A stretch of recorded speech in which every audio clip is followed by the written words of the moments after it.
मेरठ का बहुचर्चित दिग्विजय सिंह भाटी और मोहित जाटव पिटाई का मामला लगातार तूल पकड़ता जा रहा है। आज मेरठ के CCS यूनिवर्सिटी से हिमांशु सिद्धार्थ के नेतृत्व में एक बड़ा पैदल मार्च निकलने वाला था। उस पैदल मार्च को रोक दिया गया है। उसी में ज़्यादा बातचीत करने के लिए मेरे साथ हिमांशु सिद्धार्थ मौजूद है, उन्हीं से बातचीत करता हूँ। हिमांशु जी, पहले ललिता गौतम हत्याकांड जब हुआ था, जब कलेक्ट्रेट के दरवाजे बंद कर दिए गए थे, तब प्रदर्शन नहीं करने दिया गया था, तब भी मुकदमे हुए थे। और अब आज जब आप पैदल मार्च निकाल रहे थे, अपनी आवाज़ उठा रहे थे, आज भी आपको रोक दिया गया। क्या है पूरा मामला ये? देखिए, उत्तर प्रदेश में डबल इंजन की भाजपा सरकार चल रही है। इसको लोगों ने चुना तो था विकास के रास्ते पर चलने के लिए, लेकिन ये सरकार डबल रफ्तार से विनाश के रास्ते पर चल रही है। और ये सिर्फ विनाश दलितों का नहीं कर रही है, अब ये पिछड़ों का भी विनाश कर रही है, ये महिलाओं का भी विनाश कर रही है, छात्रों का भी विनाश कर रही है। पिछले दिनों जब ललिता गौतम हत्याकांड हुआ था, उसके विरोध में जब पुलिस कार्रवाई नहीं कर रही थी, तब हम लोग दलित समाज के हजारों लोग यहीं आपके जिलाधिकारी कार्यालय पर ज्ञापन देने जा रहे थे। और आपने भली बात ही उस समय भी देखा होगा कि किस तरह से दलितों के लिए जिला प्रशासन ने अपने दरवाजे बंद कर लिए थे। लेकिन हम लोग डटे रहे, जमे रहे। हमें उम्मीद थी कि देर सवेर जिला प्रशासन की आंखें खुलेंगी, वो हमारी बात सुनने के लिए आएगा। लेकिन कप्तान साहब उस समय सो रहे थे, और जब वो उठे और उठकर जब वो आए और वो पीछे से प्रदर्शनकारियों पर थप्पड़बाजी करते हुए, लाठी चार्ज करते हुए और बड़े ही बर्बरतापूर्ण तरीके से प्रदर्शनकारियों पर उन्होंने मारपिटाई कराई। और एक दलित एडवोकेट रवि गौतम की भी उन्होंने कस्टडी में पिटाई की, पुलिस की वैन में उसकी पिटाई की। आप सभी ने उस बात को भी बहुत मजबूती से उठाया था, इसके लिए आपका बहुत बहुत धन्यवाद मीडिया साथियों का। और इसी के बाद उस मामले में इन्होंने प्रदर्शनकारियों पर फर्जी तरीके से एक मुकदमा हत्या के प्रयास का, जो BNS की 109 होती है, जो पहला IPC 307 थी, उसके तहत एक मुकदमा दर्ज कराया। उसमें मैं भी जेल गया, मेरे साथ 8 लोग जेल गए। दिग्विजय भाटी और मुझे बागपत जेल में रखा गया। दिग्विजय भाटी के लिए मैं लगातार उस समय से ये आवाज़ उठा रहा था कि क्योंकि हम प्रदर्शन कर रहे थे, हम जेल जा रहे थे, हमें फिर भी ये था कि चलो हम प्रदर्शन कर रहे थे, हम जेल जा रहे हैं, हमें कोई दिक्कत। लेकिन जो आदमी वहाँ निर्दोष, जो ना तो मौके पर था, ना उसका बेचारे का प्रदर्शन से कोई मतलब था, ना वो शहर में था उस समय, उसको इन्होंने फर्जी तरीके से जेल में डाल दिया। वो मेरे साथ 15 दिन जेल में रहा। उसके बाद जब कप्तान साहब का मन नहीं भरा, जेल से आने के बाद उसको बहाने से अपने ऑफिस बुलाया, मोहित जाटव को बुलाया, और मोहित जाटव और दिग्विजय भाटी की जिस बर्बरतापूर्ण तरीके से पिटाई की, खुद कप्तान साहब ने पिटाई की, पूर्व कप्तान अविनाश पांडे ने पिटाई की, इंस्पेक्टर अखिलेश गौड़ ने की पिटाई की, SOG के पुलिस कर्मियों ने की पिटाई की, अलग अलग स्थानों पर जाकर ले आकर उसकी पिटाई की। तो ये जिस तरह का तानाशाही रवैया चल रहा है, इसमें कहीं ना कहीं भाजपा सरकार भी दोषी है। तो हम इसी मुद्दे को लेकर आज पैदल मार्च का हमारा था कि हम लोग जितने भी छात्र नौजवान हैं, क्योंकि अगर हम हक के लिए भी आवाज़ नहीं उठाएंगे तो फिर इस मामले में आवाज़ उठाएगा कौन। तो इसी वजह से हम लोग छात्र इकट्ठा हुए और हम लोग पैदल मार्च कर रहे थे। हम आ रहे थे यूनिवर्सिटी से, लेकिन तभी SP सिटी भोसले जी बहुत मजबूत पुलिस कर्मियों के साथ और भारी संख्या के साथ वहाँ पहुँचे, ADM सिटी पहुँचे भारी पुलिस बल के साथ, और हमारा जो है उन्होंने वहीं पर ही धरना प्रदर्शन रोकने की कोशिश करी। लेकिन जब हम लोग लगातार जिद करने पर अड़ गए और हम लोग वहीं बैठ गए धरने पर, और जब हमने कहा कि हम बिना उच्च अधिकारियों से मिले हुए अपना धरना समाप्त नहीं करने के, तब कप्तान साहब ने हमें मिलने का टाइम दिया। हम लोग यहाँ जो नए कप्तान, नवागत कप्तान यहाँ पे आए हैं, मूर्ति साहब, उनसे मिले।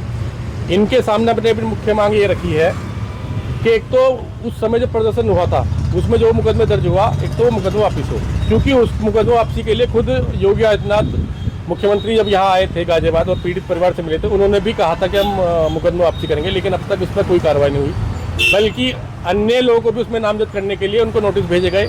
तो आज हमारा विषय पहला तो यही था कि जो मुकदमा है वो वापस हो, प्लस दूसरा ये था कि जो दिग्विजय भाटी और मोहित जाटव की जो पिटाई हुई, इनका आज चौथा दिन है पिटाई का। 19 तारीख को इनका घटना हुई और आज 23 तारीख है, 24 तारीख है बल्कि।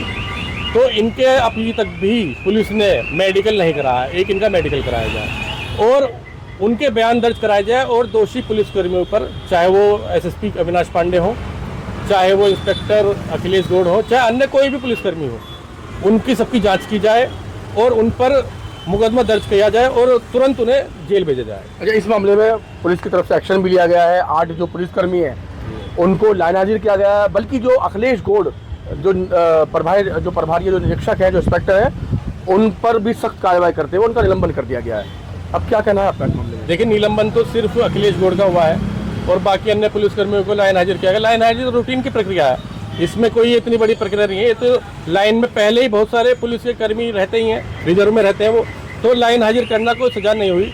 हमारा तो स्पष्ट ये मांगे कि उनको अगर उन पर दोष सिद्ध होता है, जितने भी प्रार्थी हैं इसमें, चाहे मोहित जाटव हो चाहे दिग्विजय भाटी हो, गुर्जर समाज से आते दिग्विजय भाटी और मोहित जाटव जाटव समाज से हैं, दलित समाज से हैं, इनकी बात सुनी जाए और जांच की जाए, जांच बिल्कुल निष्पक्ष की जाए, एसआईटी गठित हो, क्योंकि बहुत बड़ा मामला है। क्योंकि लगातार इतने समय बीतने के बावजूद भी पुलिस का मन नहीं भरा था। हिमांशु जी, इस पूरे मामले में जो एडीजी मेरठ जोन है, उन्होंने जांच भी दे दी है। जो सहारनपुर रेंज के डीआईजी अभिषेक सिंह, उनको जांच भी दे दी और वो यहाँ पर आकर जांच भी कर रहे हैं लगातार। देखिए, वो जांच तो कर रहे हैं, लेकिन वो ना तो अभी पहले जहाँ से ये बातें शुरू हुई हैं, ललिता गौतम के परिवार से नहीं मिले, उस समय जो लोग जेल में गए थे प्रदर्शनकारी, उनसे नहीं मिले, और शायद मुझे लगता है कि अभी उन्होंने जो ये दिग्विजय भाटी है और मोहित जाटव है, इनसे भी कोई स्पष्ट वार्ता उन्होंने नहीं की है, तो वो इनसे ही वार्ता करें। उसके बाद एक सभी लोगों को इकट्ठा कर उनसे बयान दर्ज कराए, उसके बाद कार्रवाई की जाए, तब हम मानेंगे कि हाँ पुलिस कुछ कर रही है। इस मामले में एक बात और निकल के सामने आई, जो पुलिस की तरफ से कहना है, पुलिस का बयान है, उनका कहना यह है कि भी मोहित जाटव और दिग्विजय सिंह के साथ ना तो कोई गाली गलौज की गई है और ना ही उनके साथ मारपीट की गई है, बल्कि उनकी स्कूटी स्लिप हुई है। देखिए जी, आप भी आम जीवन में स्कूटी चलाते होंगे, मोटरसाइकिल चलाते होंगे, मैं भी आम जीवन में स्कूटी पर चलता हूँ और मोटरसाइकिल चलाता हूँ, चोट भी लगती, गिरते भी। आप में से हमने और आपने कभी पुलिस को कोई सूचना दी है गिरने की, स्कूटी फिसलने की? अगर एक्सीडेंट होता तो हम चलिए मान भी लेते कि एक्सीडेंट की सूचना उन्होंने वहाँ दी, लेकिन स्कूटी फिसलने की सूचना कौन देता है पुलिस को? जो कप्तान साहब ने इतनी छोटी बात वहाँ लिखी है, कप्तान साहब जो थे पूर्व के, वो मानसिक किसी भावना से ग्रसित है, किसी दूषित मानसिकता से ग्रसित है। वो लगातार अपनी उस मानसिकता को जस्टिफाई करने के लिए लगातार गलत काम करते हैं। तो पहले उन्होंने ललिता गौतम वाले मामले में ढंग से कार्रवाई नहीं की, पहली गलती उनकी ये थी। फिर इन्होंने प्रदर्शनकारियों पर लाठीचार्ज कराया, थप्पड़ बरसा, ये उनकी दूसरी गलती थी। फिर उन्हें कस्टडी में लेकर पहले तो पुलिस वैन में रवि गौतम की पिटाई की, फिर कस्टडी में पिटाई की, ये उनकी तीसरी चौथी गलती थी। फिर निर्दोष प्रदर्शनकारियों पर 307 की धारा में, हत्या के प्रयास की धारा में जेल भेजा, ये उनकी 5वीं गलती थी। और अब तो उन्हें गलतियों की पराकाष्ठा पार कर दी, जब एक को अपने ऑफिस में बहाने से बुलाकर उसकी सुबह से लेकर रात तक निर्मम पिटाई खुद की, अपने पुलिस कर्मियों से कराई, अलग अलग जगह ले आकर कपड़ा बांध के टांगे उठवाकर उनकी पिटाई की। तो वो तो दूषित मानसिकता से ग्रसित है। अच्छा, तो उन पर तो बहुत ठोस कार्रवाई। आपको नहीं लगता क्या जो गाली वाली बात निकल के सामने आ रही है, जब यहाँ इसी चौराहे पे यहीं जब कलेक्ट्रेट के बाहर जब प्रदर्शन चल रहा था और जब अविनाश पांडे, जब आईपीएस थे, जो आईपीएस है यहाँ एसएसपी थे, वो जब वो यहाँ पर आए तो उन्होंने एक गाली भी उनके मुंह से निकली कि सालों ने सड़क गंदी कर रखी है, सालों के बाप की सड़क नहीं है। और यही बताया जा रहा है कि अंदर जब दिग्विजय सिंह भाटी और मोहित जाटव को बुलाया गया था, उनके साथ भी सेम इसी तरह की गाली दी गई थी। ऐसी बात निकल के सामने आ रही है, लेकिन जिससे पुलिस इनकार भी लगातार कर रही है। देखिए, मैंने आपको पहले बताया, डबल इंजन की सरकार है भाजपा की। इनका जोर दलितों पर चलता है, कमजोर वर्गों पर चलता है, उन्हें गाली भी देते हैं, उनके साथ पिटाई भी करते हैं, उनकी आंखें भी फोड़ते हैं, उनकी टांगे भी तोड़ते हैं। लेकिन उसके बाद 10 दिन बाद जब किसानों ने यहाँ धरना दिया, उन्हें क्यों रोक पाए? मैं पहले भी मैंने कहा था इंटरव्यू में, जब आप सभी साथियों ने मेरा से बाइट ली थी, कि ये दूषित मानसिकता से ग्रसित है, बीमार है, इनका जो दिमाग है वो बीमार है, कमजोर दिमाग के है आदमी। तो इनके मन में एक भावना है दलितों के प्रति, पिछड़ों के प्रति, किसानों के प्रति, जिससे ग्रसित है और उन्हें अपना दुश्मन समझते हैं। जहाँ इन्हें मौका मिलता है उन्हें मारते हैं, पीटते हैं, बदतमीजी करते हैं, अत्याचार करते, गाली करते हैं। तो उनके खिलाफ तो बहुत विभागीय जांच भी जरूर होनी चाहिए उन पर, कि वो किस आधार पर, और मेडिकल भी होना चाहिए, उनका दिमागी मेडिकल भी जरूर होना चाहिए कि किस आधार पर वो इस तरह की घटनाएं करते हैं। क्योंकि उनसे तो आगे पुलिस को आगे भी खतरा है। इस प्रदेश को अविनाश पांडे से जब तक वो पद पर रहेंगे और आम जीवन में भी अगर वो रहेंगे तो उनसे बहुत खतरा है। उनकी स्पष्ट जांच की मांग हम, उनके दिमागी जांच की मांग हम करते हैं।